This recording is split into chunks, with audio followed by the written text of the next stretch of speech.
to the Fantasy Footballers Dynasty Podcast with Borg, Betz, and a baller.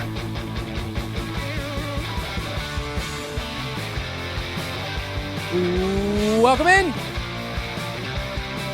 Wednesday, November 5th here. Fantasy Footballers Dynasty Podcast. I'm your host, Kyle Borganoni, joined by Matthew Betz, Jason Moore, and we are reacting pretty much live right now. It's going to be hard to do this show. I mean, I think I heard your introduction, but I'm just on Slack, Twitter, Reddit, wherever, just the trade deadline. We're recording this the afternoon before this show releases. Midday Tuesday, that's our normal schedule, but midday Tuesday is the NFL trade deadline, which has been pretty hot, but we're going to finish this recording about with an hour left to go. So is a potential we miss something. There's only a couple of times in the NFL calendar where we get to just be glued to what, like, the NFL is not the same as other sports where the trading happens nonstop, but this little window, this is it. And it's not just like a couple backup players. Like, these are like stars being moved. For the Jets, like, they are just tearing it down. A lot of it is on defense, but still, I mean, this is pretty important stuff for even for fantasy purposes. Quinnen Williams going to the Cowboys, that sucks. That was your the Cowboys first reaction. That was my first reaction. I just hate this because it's funny, on the main show yesterday, we talked about how the Cowboys jokingly addressed their defense by trading for a linebacker from the Bengals who was benched this year. That's not going to fix it. Quinnen Williams definitely makes an impact. What would you say, Jason, the percentage of your life decisions right now comes down to Dak and CD? Like what percent of what's going on in your life comes down to those two? I mean, 85%. 85% of my entire existence comes down to those two. Whether I can win or lose, whether I'm in or out, it's all based on how those two do. And I have been exceptionally disappointed because, I do think that the Cardinals defense is actually a good defense. I hate saying anything nice about the Cardinals as a Cardinals fan, and I hate them. But they are a good defense. And who was it the week prior? Was it the Broncos they played? Yes. And that's a good defense. And so you've got a couple weeks in a row where when there was a pass rush, when there was pressure and a good, solid defense, Dak and CD did not overcome that. They weren't really great for fantasy. Their stretch run rest of season is pretty bad. It's very, very tough. Thankfully, their toughest matchups are at home. But, I mean, the Cardinals were just at home. And so, yeah, I'm trying to decide, like, if that Dak and CD stack can go nuclear, as I believed this whole season it would go, and it's starting to feel like maybe a house of cards. I'm not there yet. I'm still in, but I'm scared. I'm sitting in pee-pee pants. Uh-oh. You've done that for a long time, actually. But what's weird is that you were very big on Pickens this year. He was a my guy, and Yes. Pickens has kind of held steady the entire time. I know CD was hurt for a while, but he's been like really, really, really good. And like really good in the sense of like, he's not just a deep ball guy. The first reads, like he's kind of taken over in some spots. They needed him, and his play style matched Dak so well. I mean, obviously my making him a my guy had nothing to do with a CeeDee Lamb injury. I think he is the perfect counterpoint complement on the other side of the field to CD. And that part's been proven to be true. And it's not like CD has been playing poorly the last 2 weeks, even against the Cardinals. He was fine. I'm not looking for fine. I'm not looking for like, hey, that's you got 8 for 90. What? Okay. Yeah, you didn't crush me. I want what Jamar Chase did last year. Okay, I want 12 targets a game. I want 100 yards a game, and I want 1.3 touchdowns a game. That's what I'm looking for. But yeah. Not asking for much, I guess. Not really. Not asking for much, just championships. I know that we will probably have, because we're a couple really hours away from the end of the trade deadline. So for you listening to this on Wednesday, you will know everything. But to us, it's real, it's raw. So maybe we'll have some more from the Jets. Now the Jets are tearing down to the nubs. They're trying to own the first round this next year. They're probably going to have a new quarterback. They're probably going to have a new head coach. Who's tearing it down better, though, the Jets or Andy in our dynasty league? Because Andy's like 4 or 5 years away. Yeah, Andy already tore it down, so tearing, because of how you worded that, I would say the Jets are doing a better job tearing it down. Andy has nothing left to get rid of. He is nubs. It's like he's already at nubs. Classic nubs. So there's nothing to get rid of. It's funny, we just kind of skirted over just talking about the trade deadline and where we are at recording right now, and I brought up Quinnen Williams because of my love for the Cowboys defense, because of my love for the CD Dak stack. But I mean, that probably isn't, I would say definitely isn't even their biggest trade. Like, we didn't bring up Sauce Gardner going to the Colts. That's huge. And we're going to get into a film review, as we always do, starting this episode. And one of my trades has some barometer, or one of who I've scouted had a trade impact this player. All right, let's get into that review. Weekly Rewind.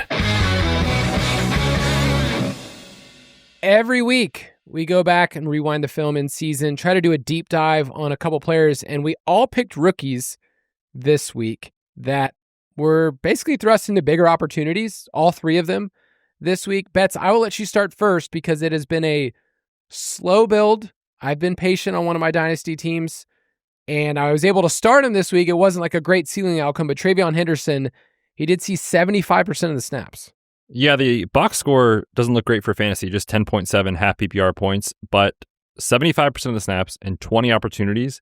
If you told anybody that's been holding TreVeyon in Dynasty or Redraft this year that, hey, in this game without Ramondre, you're going to get that workload, you would say he's going to be incredible. And I'd say he was fine.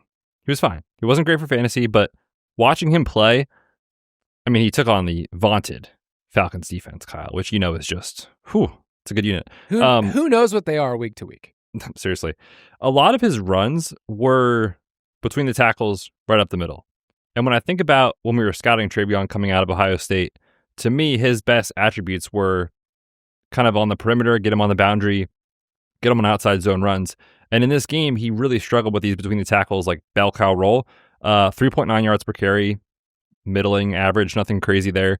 But what I was encouraged by was the usage in the pass game. And to me, that was also one of his calling cards coming out. 6 targets for running back is quite strong. Caught 4 balls for 32 yards. One of the receptions he made, a really nice move on a defender, a spin move, picked up the first down, some good reps in pass pro. And the other thing with him is, like every August, we get the reports out of training camp of like, this guy's going to line up as a wide receiver this year, or we're going to use him in the slot more. They actually were using TreVeyon for like legit wide receiver routes at times on obvious passing situations. So it kind of was nice to see him used in all these different variety of ways.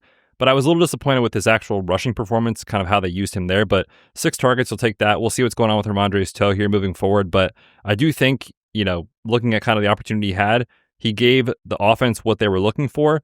Obviously, if you're disappointed in fantasy, but I'm at least encouraged that hopefully we can kind of build on this moving forward. But the interesting thing is, like, what does the offense look like? What does the backfield look like when Ramondre does come back, assuming he is healthy here moving forward? Definitely an interesting thing to monitor throughout the weeks.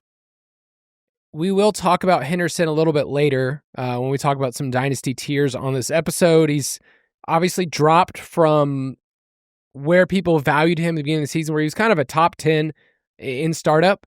And now I think he's only 23 years old. We still have to wait a while. It's only, 9 games into the season.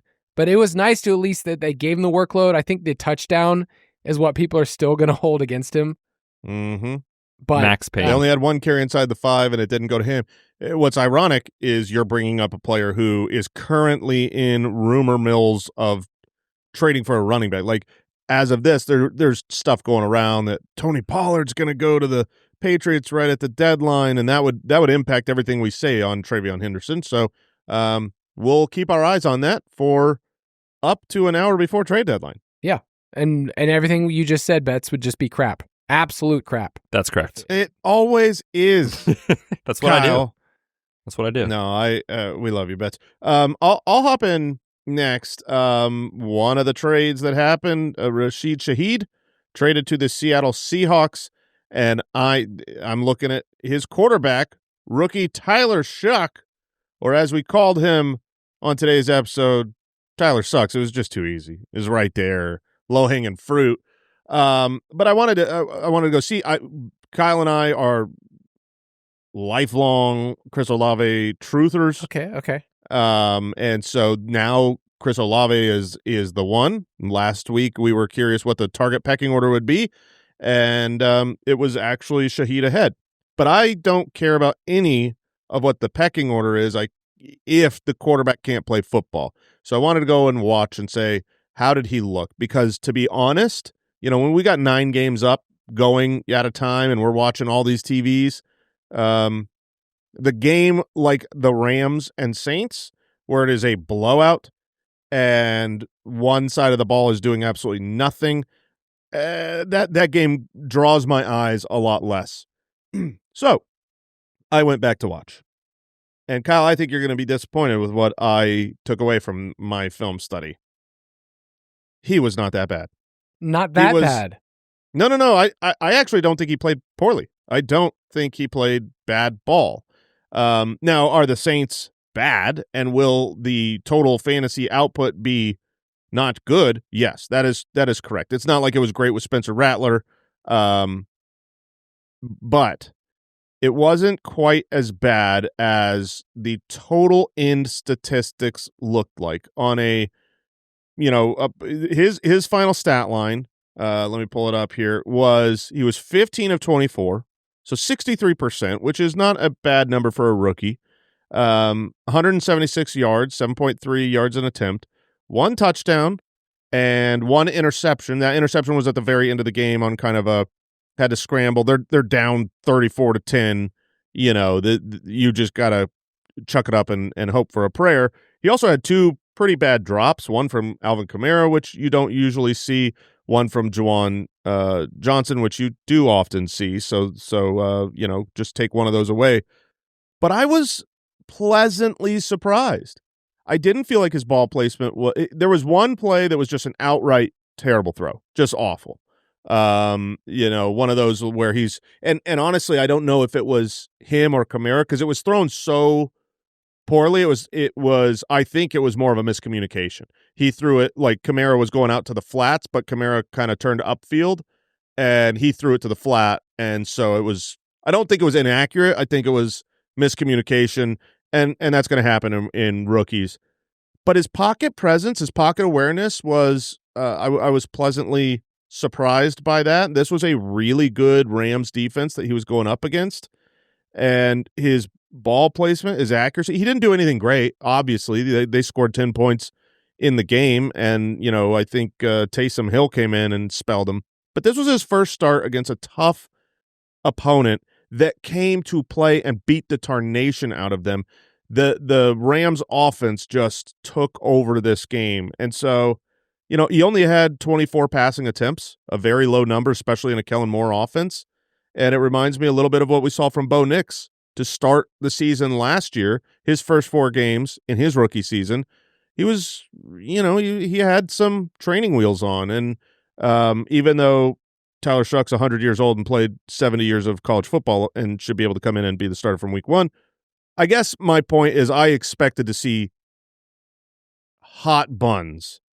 And instead, I saw a rookie who showed that, okay, he could develop into something here. So I'm not like out from one game, not that anybody should be, but what I think you're very anti-Shough, right, Kyle? So how does that make you feel for me to say I think he didn't have a terrible game? Obviously, I'm an ageist when it comes to anything related to dynasty prospecting. Yes. I mean, that's been very, very clear on this podcast. His head coach was actually older when he had his first NFL start as a rookie, Kellen Moore, which is fun. But what's interesting is they just never had the ball, right? Betz, you're throwing out the statistic like they just had the ball. Their time of possession was 16 minutes. So from what you got to glean, I think you're saying that if it's going to work, it's in an offense that's up-tempo. Yeah. That as bad as Rattler was, there were moments in the first 2 months of the season where Juwan Johnson and Chris Olave were good for fantasy. And so I think it's possible. I think Shough can get it done for Chris Olave with Shaheed gone. If they get more up tempo, I think Olave is going to be fine. Now, right now, they are tied with the Titans for the worst record in the NFL, 1-8. We brought up the stat before that if you are a quarterback drafted in the second round, 95% of the time you will not start the next year. The only guys were Hurts, Derek Carr, Jimmy Garoppolo. So, rest of season, I think what you're saying is this is more about Olave, but next year we're assuming they're taking a different quarterback as long as the Jets don't get 38 first-round picks. Well, I mean, yeah, the Jets will take a quarterback ahead of the Saints, but they're not going to take two quarterbacks ahead of the Saints. So, yeah, I think it's likely. Like, this isn't a Shuck's value for Dynasty. There's very, very little. And if he has another bad game and goes to bye, I mean, no one's valuing Shough high. This is about the other pieces there, and specifically my boy Chris Olave. Can Shough provide value for him? Yes. And the matchups are there kind of coming up here, too. I mean, they get the Panthers this week. They've been up and down all year. Then the bye. Then they have the Falcons, the Dolphins, the Bucks, who invite you to throw the ball, the Jets, who have no defense currently, and the Titans. So when you're talking about, like, can you start Juwan Johnson? Is Chris Olave going to be functional and with this quarterback play? I think the answer is yes. So I agree with you. And yeah, for context, they ran 40 offensive plays. League average is like 60, 61 depending on the year. So that is just like insanely outlier low. And if you are the Saints, your one goal for the rest of the season, in addition to getting draft picks and compensation and being in the top 5, is figure out if just Tyler Shough can be even on your roster moving forward. How do you do that? Throw the football. So 24 pass attempts as far as like the raw number looks terrible, but when you consider that they only ran 40 plays, they are giving him a chance to throw the football. So, like Jason said, I do agree. You can start Olave and you can start Juwan Johnson. I think as long as Shough can kind of keep those guys afloat. We are all very pro Kellen Moore. But I almost feel bad that he gets a head coaching spot in an organization that continually spends money and draft picks in the weirdest way possible. They do, but I will say there are worse organizations you can go to. The Saints care about winning. They put a lot of energy, effort, and I think that they've got so much of organizations are the actual human beings and the culture of the program. And I think the Saints actually have a decent culture there of the ownership and their willingness to win. And I speak that as a Cardinals fan who knows for sure that there is not and never will be a culture of success for the Cardinals. Their goal is to just pinch pennies wherever they can. Yes, exactly. Okay. I watched Colston Loveland, rookie tight end for the Bears, and Betz, you were the highest in the prospect season with Loveland. He was taken ahead of Tyler Warren, and the stat line is awesome. 6 for 118 and 2. Really, it's that touchdown at the end that really boosts a lot of that. But you've kind of seen for a couple of weeks now that he's been moving up in terms of route participation. It was a season high 80% of dropbacks this past week. I do need to mention that Cole Kmet was injured with about 4 minutes left in the second quarter. And before that injury, Colston Loveland was 2 for 14. He was running way more routes than Kmet, but he just didn't have the huge stat line until the second half. His first touchdown, I think, was my favorite, where they went to him on third down. It was kind of this in-breaking slant route where he was split out wide. So that was like a big boy catch. When he caught the touchdown, he ran into the safety and just bowled him over, just like stood him up. And so that was great to see. But the game winner, I was laughing a little bit to myself. Like, it was comical how he got out of that tackle. But what was more funny to me was him chugging all the way to the end zone. I feel like he was really like laboring to get, like, it didn't, like, I know that he's fast for a tight end, but he did not look fast on that play the rest of the way. Did you guys see the same thing? Didn't you also say Xavier Worthy wasn't that fast coming out of school? So Kyle, your speed evaluation on tape, I'm not sure I trust. I didn't see that same thing. I'll be honest. I thought he was pretty speedy on that play. He was chugging. All right. So, but here's the thing I did want to bring up, because the question really is, what do we do with this? What does it mean moving forward? We will talk about him later when it comes to ranks with tight ends, but he was lined up all over the field And his utilization was actually kind of weird. It was his most routes lined up out wide of the entire season, 40% of his routes. It was his fewest in the slot. And I really asked myself this question because I didn't know the answer. And so you guys might feel stupid. But would you guys say that tight ends do better in terms of yards per route run if they're inline, if they're slot, or out wide? I would have guessed slot, but I don't know. I was going to say inline. Okay, it is inline, and I was shocked because I thought the same thing, Jason. I thought, okay, well, slot's going to be a lot better, and I pulled up these numbers over the last year and what they're doing right now, but it is way better if you are an inline tight end, and it kind of just logically makes sense because the defense has to respect you. They don't know what you're doing on the play, where if you're slot or out wide, you're probably running around unless it's a screen, but it is way different. This year, tight ends are averaging just 1.01 yards per route run when they're out wide, and 1.53 when they're inline. It will be interesting to see with Kmet. I know, was it a concussion, Betz? Is that what he had? Yeah. Yep. Okay. I still think Kmet's going to be a part of the game plan in terms of being on the field. But moving forward, it's been interesting that he's been more relevant recently while Odunze has been way less relevant. And we haven't gotten a breakout from Luther Burton. We're still getting a ton of slot snaps from Zacchaeus. It is a weird team, I think, week to week that it will be a lot more volatile than we realize. Because as rah-rah as we are with Loveland, I mean, Odunze caught as many balls as you, Betz. His father knows. His father is well aware. Jason, I'm not sure if you've seen this, but Rome Odunze's dad has taken to Twitter to advocate for his son, which after Marv Sr., called out the Cardinals. What do we see from Marvin Harrison Jr. on primetime?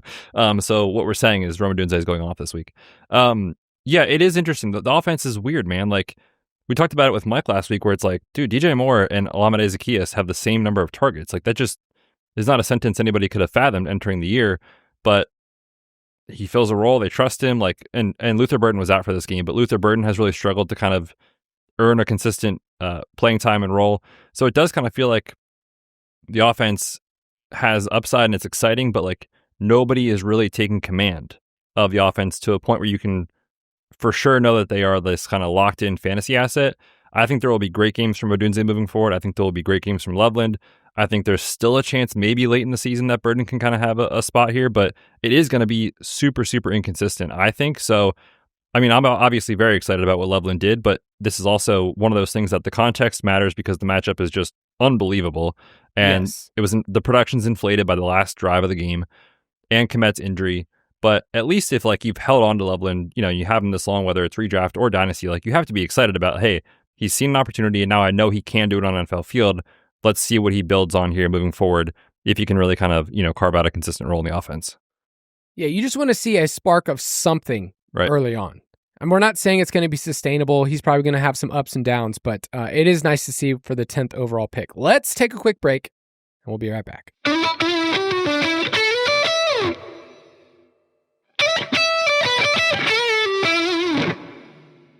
So for our main segment today, apart from us reacting to whatever trades the NFL has in store for us, I have organized for us a little mid-season dynasty tiers and trade chart conversation, because a lot of people are getting to the point in their league where they're going to have to start making decisions. Betz, I know in one of the leagues we're at, you made some trades where you're saying, hey, I know I'm rebuilding. I need to move this player now.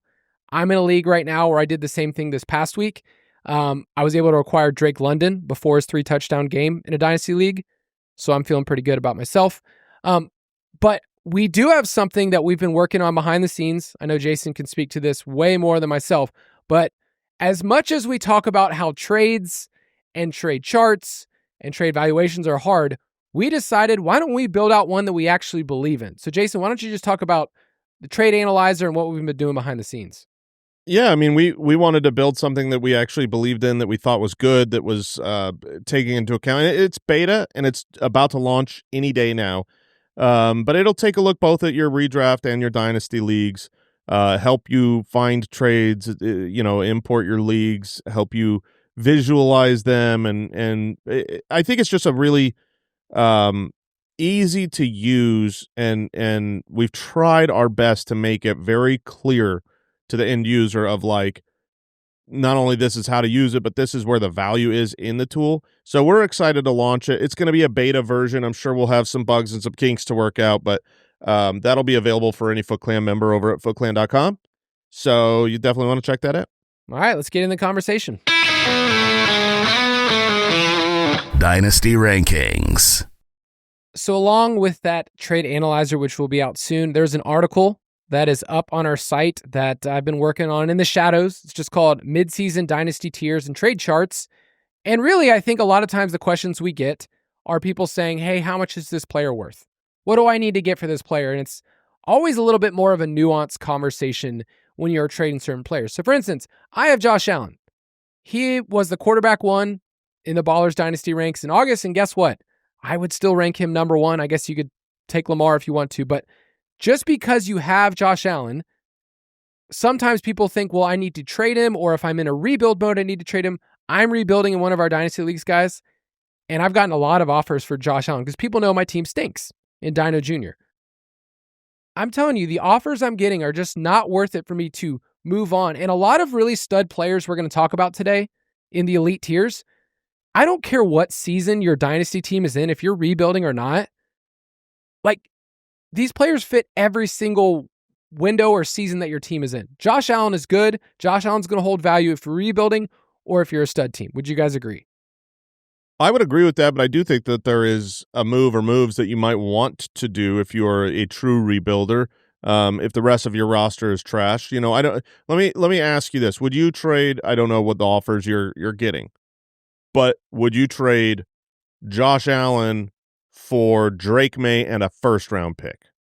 I would do that if I was in a rebuilding mode because I believe in Drake Maye so much. Yeah, so that's the type of that's where, and we've talked about this a lot, when you have a stud that is obviously different per position. I would say, 30 at quarterback. I would say, 26, 27 at running back, maybe 27, 28 at wide receiver. When you've got a stud that is on top of their game, they're a top 5 player, and you're in a rebuild, being able to trade them for a future stud, like, you've got to pick out the right guys. Like, I've brought up my Julio Jones for CeeDee Lamb plus a 1 trade in the past. Like, you got to be right on who that future star looks to be. But those are, so if you're right, the Drake Maye is, going to be maybe the next Josh Allen when your team is ready, and then you also add a 1. Those are the type of moves that I would be looking for as a rebuilding roster. But I do agree with you. You don't just get rid of a great player at a certain age because you're rebuilding. You are willing to take a younger talent plus more ammunition because you need, when you're a rebuild, that means you don't have a lot of assets, which means you need to shotgun more assets. Would you guys do that same trade? Just curious. We mentioned Maye in a first. Would you do Jaxson Dart in a first if you're the Josh Allen manager? I wouldn't yet. I wouldn't either. And the way that I have this kind of organized in tiers is that I have like the elite studs, Allen, Jaxson, Jaden Daniels, and Hurts in that. Alan Jackson? Alan Jaxson. The country music star? That guy? He's a tier 1 quarterback. Alan He's a Jackson. gunslinger, baby. Oh, man. Yeah, he is. Oh, man. He wears his cowboy hat backwards. Still looks cool. I don't even know who Alan Jackson. I hate country music. Oh, he sings Way Down Yonder by the Chattahoochee, which is... Oh, okay. As we all know that song, and I'm sad that it's playing in my head. Oh, it's 5 miles from my house. The Chattahoochee? Chattahoochee? The Chattahoochee, yeah. Oh, okay. There Beautiful. you go, guys. I Fun little Couldn't fact. spell that. But then I have in the next tier Mahomes, Herbert, Maye, and Burrow, and then I have Dart in a tier below that. So I think that's the I would agree. conversation you're figuring out is if you're tiering up, if you're tiering down at quarterback, what else is it going to take in terms of trade conversation? Drake Maye is the interesting one because what I did is I took our rankings in August and then I kind of compared them to where I feel like they are right now, and Drake May's been one of the biggest risers right now. So we had him at QB 13 back in August. For me right now, I have him at QB 7 in Dynasty. And I want to hear if that's a little, I know for Betz that's probably fine, but I have him ahead of Joe Burrow. If I was in a startup, Jason, is that too rich? If I was in a startup, I don't think that's too rich. There's two different worlds, and I think people have a hard time understanding this or just liking it. But there are really two different worlds of value in Dynasty, which is why our general Dynasty rankings are not tiered, because are you in a startup or is this a value of where you are for the roster that you have? Because for certain rosters, I mean, Joe Burrow being injured right now is a terrible example because he won't help you this year any more than anyone else. But if I'm in a startup, I am definitely taking Drake Maye. He's 5 years younger than Joe Burrow. He looks like the real deal. He's part of a good organization now with Vrabel there that I feel confident in going forward. They're not always going to have a last place finish schedule, but they will get better as time goes on. So I'm a big believer in Drake Maye. I mean, Kyle, this is too low. What are we doing here? With quarterback 7? In all seriousness, the guy that I think is the most interesting on this list is tier 3. When we look at the Jordan Love, Bo Nix, Jaxson Dart, Caleb Williams, Baker Mayfield grouping, I cannot figure out what to do with Jordan Love, man. Like, he has so many games where he's awesome and he's great. And then he has random games like last week against the Panthers where he just, I don't know, like this team just kind of feels like they're not living up to what they can be or what they should be. Obviously, we're taking a long view of Dynasty, so I'm not saying we should zoom in on 1 week, but Love has kind of not been consistent. And if you've been starting him, like let's say like you went into the season taking, if you got in a Superflex league, like 2 quarterbacks in kind of the tier 3-ish range, if you've been relying on Love as a week in and week out starter, there are weeks where you're happy. You're losing games. There's weeks where you are just, like Jason said, you're losing games because of Jordan Love. So he, to me, feels like one of those guys. His consistency score in on the footballers, it's an F. Yep. And 23.5% of his last 17 games have just been hitting the mark that's a decent game.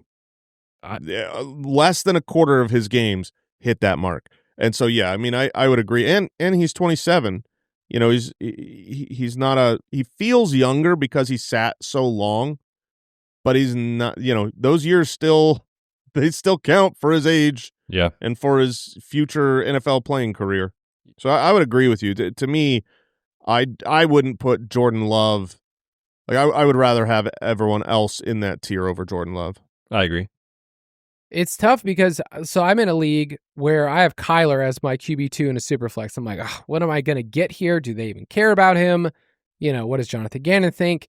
And the Jordan Love manager approached me and said, hey, what do you think about Jordan Love? I was like, beginning of the season, I would feel great about it.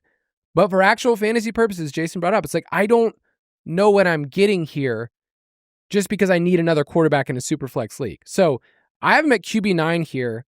And the other names around him, you mentioned Bo Nix, Jaxson Dart, Caleb Williams, feel like the ceiling's just way higher week to week. And so I don't know. I don't know if that, like, if Jordan Love, I've just put him there because that's what I thought before the season. And Jaxson Dart was not a player that we saw leaping up to being a top 12 dynasty quarterback this fast. But I do feel very conflicted because Jordan Love still has a lot of life left in him. I know you said 27, but like just signed an extension the year before. A lot of life here. So Jaxson Dart, that's the last name I want to bring up, then we'll move on. QB 11, is that too high based on, 6 weeks? So earlier when we were talking about the Josh Allen, I would trade him for Drake Maye in a first. Would you do it for Jaxson Dart in a first? No. The reason why it's a no is because there's not enough data for confidence. Like, I'm hopeful. I believe what I see. I think it's easy to see how this really works, especially with how much he scrambles. Those were big eyes. Did you just see a trade come through or something? Who, me or Not Kyle? yet. Anyways, I think that Jaxson Dart probably will succeed, but I'm not. I thought the same thing about Bo Nix, and it looks like that's going to work, but it was the same confidence level. We're in year 2 now with Drake Maye, who is looking just completely solidified, rock solid decision-making. Everything is perfect, a good organization around him. It's not the best organization around the Giants. You're excited because you got Malik Neighbors coming back. You hope Cam Skattebo is coming back healthy. They'll probably add another wide receiver in the draft. And so a young, good core. But also, and this is, I don't know, maybe this is being too, tell me if this is dumb. okay? Because it does factor into my mind, and I don't know if it's dumb or not. Jaxson Dart's play style and body size terrifies the crap out of me. Dude, I he's got a just slide. feel like I feel like he is going to get injured. Like, when Josh Allen goes and blows people over, you can have a little bit more confidence in a guy that's, whatever he is, 6'5", 240, to be able to take damage and to dole out damage. That's just not the Jaxson Dart keeps getting blown up. And honestly, it kind of reminded me a little bit of Jaden Daniels, who was like, oh man, he took some hits and he's a smaller guy, but he's so good. But it's like, I just hope he doesn't get injured. And now he's been injured multiple times this year. You're putting your body on the line, and I'm just more confident. If you're the type of player that puts your body on the line, I'm more confident in the Cam Newton sized guys. Yes. What's interesting about all those quarterbacks you talked about is, so they were SEC quarterbacks. They even thrown in Joe Burrow. And I remember doing their QB evaluations as we're going to Dynasty. And I was just thinking, man, in college, these guys are awesome. They're just getting away with it when they scramble. And yet I remember watching those Jaden Daniel highlights against like Bama. It's like, dude, you got blown up. And eventually that adds up. I had the same thought about Burrow. And I know Burrows have been freak injuries, but it's just like over time that will catch up to you. So I think where Dart is right now in this third tier, I feel fine for what he is and the fact that he's, adding 8 points a game on the ground. That's like historic stuff. That's Lamar Jackson level stuff of what he's adding on the ground with Boo-Boo at wide receiver. Just a bunch of dudes running around out there. So I think, but Dart versus Caleb, I think after this past... That's really fun. That's a fun, Betz? Interesting conversation. Oh, I'd much man. rather have Jaxson Dart. Yeah, I mean, and I always lean... It's not even for fantasy points. For cool? I want to watch Jaxson Dart. I love watching Jaxson Dart. He's fun. He's exciting. I mean, they're both the same tier. Like they both have a really nice ceiling outcome and a still a place where you could see the floor kind of fall out. Yeah. And so if they're in the same tier, I'm going to take the guy that I adore. Like, I really like watching one of these, and the other one annoys the crap out of me. Yeah. So and why would I do that? And like in this tier, like if you're using this for like, nobody's doing a startup right now, but like in the off season when we do the dynasty ranks and whatever, and you're thinking about like, if this is my quarterback 2, only one team in your league is winning first place. You have a better chance to have a high-end ceiling outcome with Jaxson Dart because of this rushing ability that he's shown us, not just this year, but in college. Not that Caleb won't scramble, but like Kyle said, what Dart is doing right now is like next level type of stuff that Caleb he won't get to. It's just not his play style. So for me, if I'm making the distinction between those two and I would say, hey, I'm shooting for ceiling outcomes here, give me the highest upside, give me the guy that right now is like producing as a fantasy top 5 quarterback, throwing to Darius Slayton and Wan'Dale Robinson without Cam Skattebo on the field and without Malik Neighbors on the field. And we're going to get those guys back this year, or next year. So for me, I would take Dart over Caleb, but you could talk yourself into Caleb just because of the Ben Johnson thing in year 2. So both guys are nice assets. They're young. They have high upside. They also have terrifying floors. I don't know. Caleb's got that receiving game now. He's added that in. It's kind of nice. I mean, in my leagues, definitely outpacing a Doomsday right now. Oh boy. Let's go to running backs. And I'm going to quickly go through this top tier and focus on just a quick group here because Bijan and Gibbs were 1 and 2 in August, and I would say I still have them there as well at 1 and 2. I have Ashton Genty at 3. Jonathan Taylor has gained value. He was always a top 10 running back, but I think you could argue he's a top 5 guy.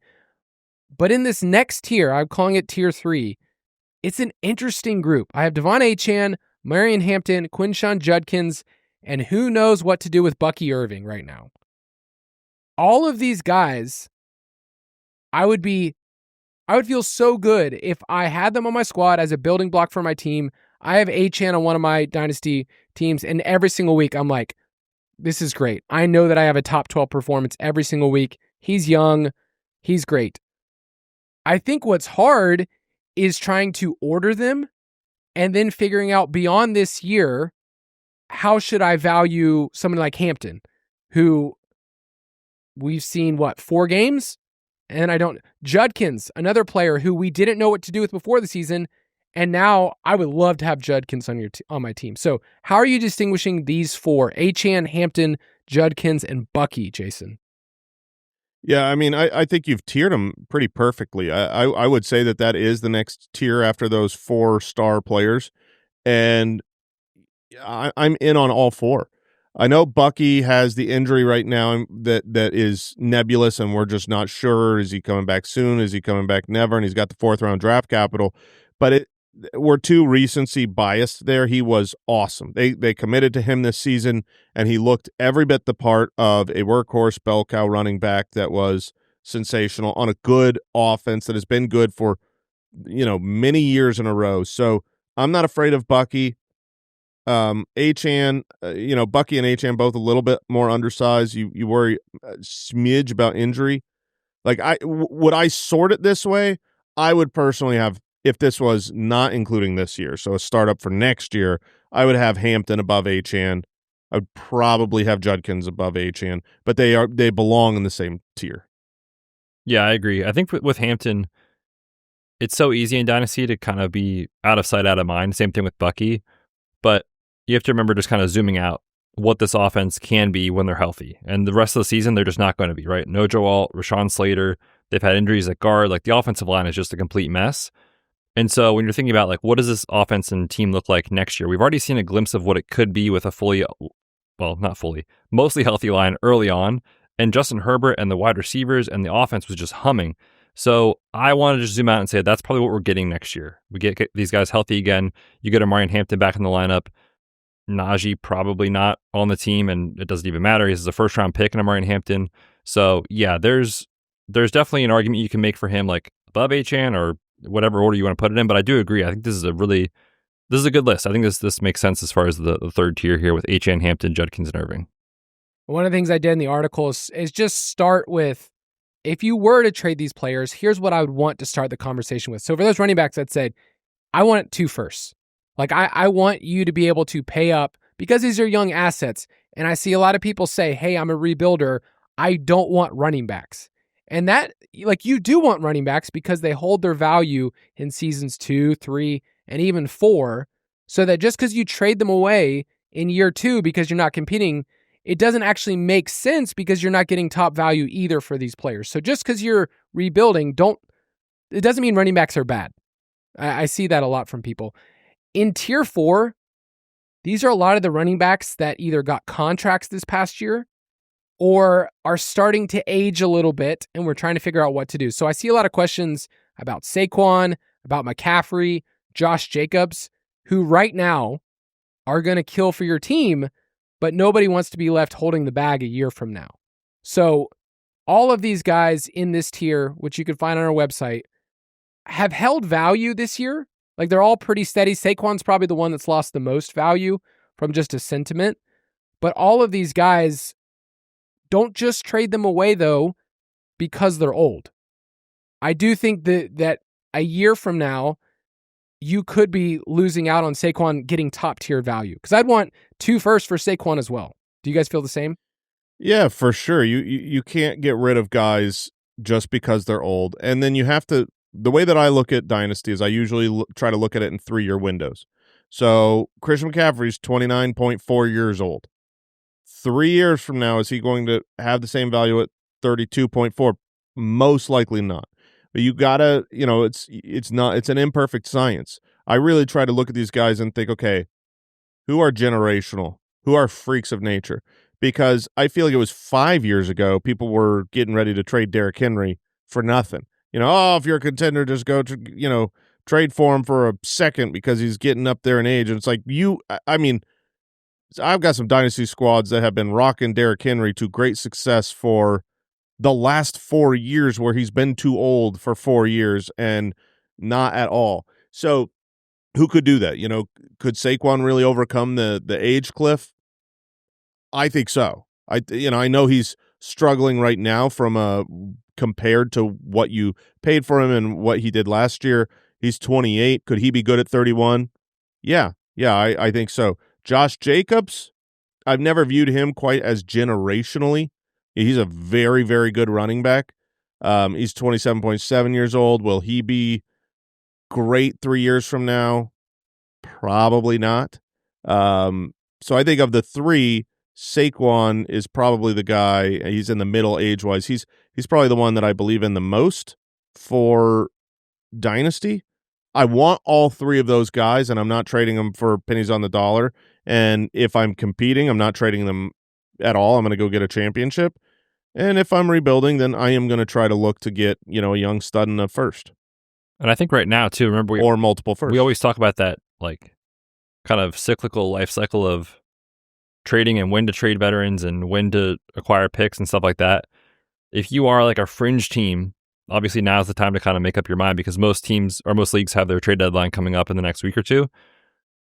This is a time where I would try to maximize. If you were not going to go for it this year, if you're going to say, hey, I'm going to start the rebuild, now is the perfect time in the calendar to try to make that happen. But don't do it just to do it.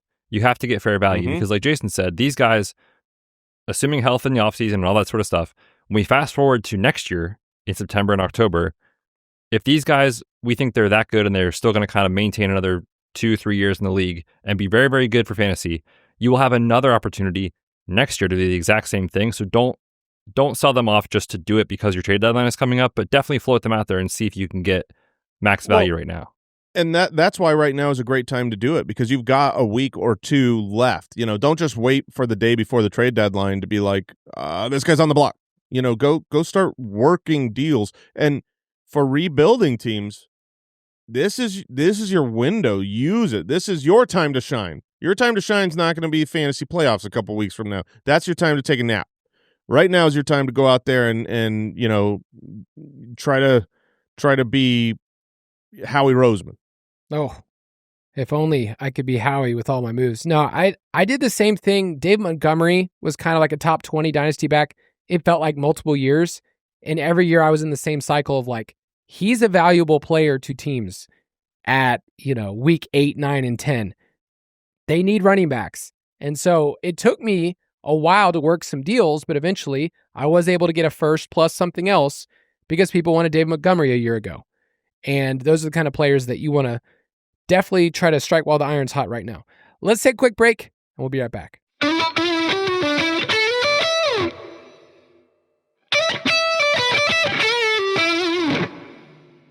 All right, before we move to wide receiver, I do have to ask, because I had no idea where to put Cam Skattebo in terms of dynasty startup rankings, but he ended up at RB17. It's tier 5.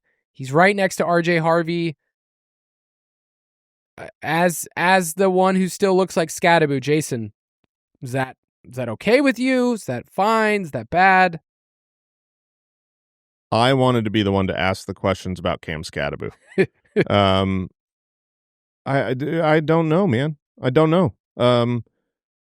I really don't. He was already a little bit older. A lot was made about RJ Harvey's age, 24.7, and that's exceptionally old. Skattebo is 23.7, 1 year younger, but still, I like when I'm getting rookies, I want them to play their whole rookie year at 21. That's more rare. 22 is normal. Goodness gracious. I love Cam Skattebo. I believe in him so much. I was so happy with how he backed up what we saw and what we believed and what we espoused. It was like really believed it would work in the NFL. I don't know the injury. I don't know, Javonte Williams was amazing.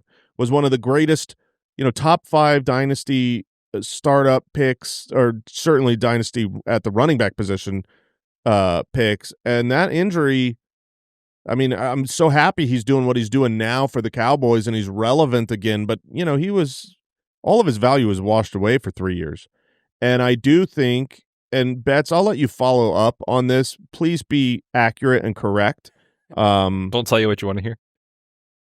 Don't tell me what I want to hear. This is, I presume that he comes back some point next year and isn't great. And at that point, dynasty value will be really, really low. Teams have to make moves. Maybe they add a running back. And so I don't know what to do with him because the skeptical, pessimistic person inside of me mixed with the absolute adoration and love and belief in Cam Skattebo are at complete odds. It's oil and water here inside of me. I don't know what to do. Tell me what to do, Betz. Yeah, You're the injury guy. It's a tricky situation because the injury itself obviously looked very gruesome. We know that it was an open fracture, so the skin was exposed and there was lots of broken bones and cartilage injury and ligaments and all those sort of things. Guys do and can come back from this, but we've actually kind of seen like a lot recently that it's not in the first year, especially in the first like month or two, that they're really back to their form. Like you think about like, Tony Pollard had it a couple years ago and, now he's not, I mean, the Titans are the Titans, but the first year back, we were all like, oh, what's wrong with Tony Pollard? Like he was very inefficient, kind of not the same guy. And he's talked about this too. Like he's like, yeah, it takes like at least a year before like I felt myself. So when you're zooming out in Dynasty, you ask yourself, okay, if I understand Cam Skattebo is probably not going to be his best version in September of 2026, does he still have the same value moving forward at the end of the year into 2027? Or does the shine wear off and then you say like, well, now I have an asset that's losing value? That's a really tough decision. The other thing is like, there's weird rumors out of New York that like Dayball might be gone, but Joe Shane might keep his job. And so then there's that whole dance that they might do. So he's tough. I believe in the talent so much, and I believe what we saw on tape that I'd be willing to, especially if I'm a rebuilder, kind of ride it out through the injury woes and trust that he will come back in, the end of next year. But if you are somebody that plays this game from a value perspective, I do think you should understand the value probably will dip throughout the offseason and into the start of the year. So it's a tricky situation. If I could trade him to a rebuilding bad team for a first, I don't know if you could because that'll be a higher end first. I would do that. If because a rebuilder is like, oh hey, I don't need Cam Skattebo this year. He's a rookie that looked like that dog. Awesome. I could definitely see rebuilding teams giving up their first rounder unless they're like the 101. If they're the worst in the league, I could see them giving up a first rounder for Cam, and I think that's probably a deal you got to make on the get rid of Cam's side. Yep. Yeah, I agree with you, and I think it's also one of those things that if you drafted Skattebo, and let's say you weren't counting on him, and he's been awesome, you could package him and your first to be able to go get somebody who's a little bit older to help you right now. Because like I'm with you. I think this is the top value that someone still remembers how great he is. That will slowly fade as we get bad injury news that just keeps coming. And so like, didn't Chris Godwin have the same ankle dislocation thing? Yes, not everyone is the exact same, but right, more or less, yes. Yeah, and whatever timeline, it's just been worse and worse and worse and worse. Even as he's come back, it's like the explosiveness, all that stuff. So yeah, I think it's probably prudent to get value if you want to right now, if you want to play that way. At wide receiver, before the season, it was pretty clear it's Chase, it's Jefferson, that's in the first tier. I don't have it that way right now, and I want to see if you guys feel the same way, because a couple weeks ago, we asked the question on the podcast, is Puka the wide receiver 1 in Dynasty? And Mike went back and forth about it, but here's how I have it right now, and I want to add in a third player. I have Chase and Puka in tier 1. Does JSN belong in that first tier? Yes. I was already shaking my head. No, JSN is a tier 1 Dynasty wide receiver for sure. I agree. He's younger than both of them. He is every bit as good. I don't see. I mean, when he was drafted, it was to be this. It was, he was the number 1 wide receiver in his draft class. All the lore of all the Ohio State guys and every other wide receiver, great wide receiver, first round wide receiver, they all said this was the best dude. And we as a Dynasty community were really disappointed in him. But it's like, yeah, that's done. It's so over. He is an alpha and will be an alpha for many years. Then the question is like, okay, the quarterback play. Stafford's great. Stafford's old. Burrow is awesome, and Burrow has many years left. And JSN only has Darnold. Dude, Darnold's fine. Darnold's going to be just fine for many years. He's young. Like, Darnold is better than Stafford when it comes to dynasty purposes, startup rankings, tier breaks. So yeah, I 100% put JSN there. I think some people might also throw in Justin Jefferson into that mix, into that tier 1. Betz, would you put him there in tier 1 still? I would, yeah. I think his game just... Jefferson? Or JSN, which one are you talking about? Jefferson. I would put both of them there, probably. I mean, these guys are... Like, the age difference between JSN and, Jefferson, Amon-Ra, CD, like, you're not worried about those guys, obviously. They're still in their prime, but, like, these 4 wide receivers at the top, Jamar Chase, Puka, JSN, Justin Jefferson, these guys are, like, absolute superstars. And I know we've had some issues with, like, J.J. McCarthy, and the offensive line's been banged up this year, and Carson Wentz started some games, but, like, some people say this is the best wide receiver in the NFL from, like, a raw talent standpoint. I don't want to lose sight of that, and he is only 26 years old, so we play this dynasty window game, or I do anyway, from a window of, like, 2 or so years. For the next couple of years, I feel so confident in Justin Jefferson, along with the other names on the list. So, yeah, I personally would have him in tier 1, but that's just my personal take.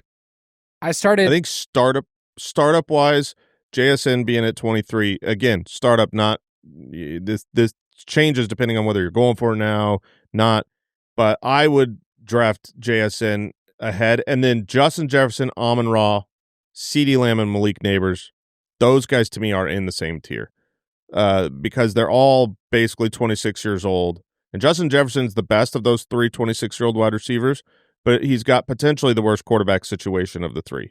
Like, we know what Dak is, and Dak's going to be fine for another couple of years. We know what Goff is. Goff's going to support Amon-Ra for another couple of years. We're not sure yet with the Vikings. What's interesting about Justin Jefferson is I feel like he's in his Julio Jones phase where it's like the yardage is going to be there. Is he going to get more than 5 touchdowns? And that's like so frustrating because if you're watching the game, you're like, that's the best wide receiver on the planet. And either the quarterback or just the way that it shakes out. Because remember, Julio had a couple years where it's like, dude, you had 1,400. No, Julio had like 1 year where it was like, see, he can score touchdowns. That dude never scored touchdowns. He was the most dominant wide receiver I've ever seen that was allergic to the end zone. It was a weird thing. So Neighbors is kind of at the end of the tier. Obviously, he's lost some value in the sense of he's not playing right now, but we're not like docking him and moving him down a tier. Drake London is the next player I have at the top of the 3rd tier. I have London, McMillan, Egbuka, Rice, and Roma Dunze at the end of that tier, which feels kind of icky coming off of a goose. Could you make an argument that Drake London belongs in the tier above? I think you can make an argument that London does, that Egbuka does, and that Rashee Rice does. They are. Betz is smiling. You said Rice. You don't? Are you anti-Rice or are you happy? He thinks about Rice every day. Rice? Yeah, I have him in Dino Jr. look, and the Falcon is thrilled about the trade we made at the start of the season. Number 1 greatest wide receiver all time is Rice. Who's to say number 2 can't be? You know what I mean? Yeah, Drake London, very young. Egbuka, a rookie breakout. There's arguments for that. I would say this. I think you've got them tiered correctly. I do think that they are a tier down from the CD, Amon-Ra, Justin Jefferson, Malik Neighbors group. Those are the 3 guys that I think quickly could ascend to flipping spots with some of those guys, being next man up into the tier above. I don't see them losing value. Egbuka, Rice, and Drake London, I don't see them losing value in the next year or 2. I feel like you just graded my paper like you're my professor, and you said I did a good job, but then you gave me some feedback points that I'm like, I don't know if they like my essay. A B+ is good, Kyle. A B+ is very good. We'll take it. You're passing. I was kind of laughing, like, student here, smiling to myself because going through these names, like, these guys are all incredibly valuable in Dynasty. And so we're kind of like nitpicking here and making them into tiers and stuff, but like any of these guys, you should feel insanely confident about having them on a roster.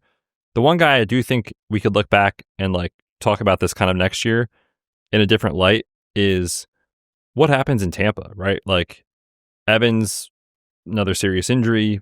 Does he retire? Does he not retire? What is going on with Chris Godwin? Jalen McMillan fractured his neck. Like they don't have, like they are going to build the offense around Egbuka currently and moving forward. And so what if Egbuka just over the next 4, 5, 6 weeks does what he's done to start the season and wins people championships. Do you think he could be a guy that enters the conversation as, I don't know, maybe I would take him over CeeDee Lamb or Neighbors or, those kind of guys? I don't think that's crazy, just if he continues to do what he's done to start the season, which has been incredible. So he's interesting for sure. What's funny is I had the exact opposite thought. Oh. That what if this is the highest he was ever in Dynasty? I don't know, man. That's exactly your two point of views is exactly why he's probably in the right spot here. Yeah, yes. yeah. And I see that route. Kyle hates Egbuka. I don't think Betz sees your route, but I do see your route because Egbuka to me is awesome. He was my guy this year coming in, as one of my three.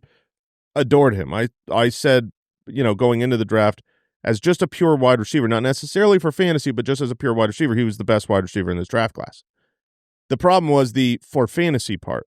Like Teteroa McMillan appears much more stylistic of the outright stud, Moss guys, red zone target, that. Now, he hasn't done what Egbuka has done his rookie year, but this is also Bryce Young figuring it out versus Baker as a veteran. I could see Egbuka not continuing to be the touchdown alpha machine that he's been in the first few weeks. But it's also worth noting, look at the best of the best right now. It used to be much more of the Julio Jones and the Andre Johnsons and the Calvin Johnsons and those gargantuan monsters of men. And now it's like, okay, A.J. Brown is still great, and DK Metcalf is good, and these huge hulking monsters are, Drake London is an oversized guy who's been good, and Mike Evans, but who's the best of the best?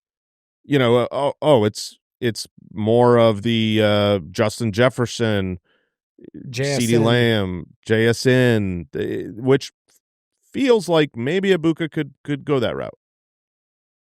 I was thinking about a year or two from now, who can move up? The top 7 right now, that first 2 tiers, man, those people look so solid for the next 3 to 4 years that I would just feel locked in. It's really hard for me, apart from an injury, seeing them completely fall off.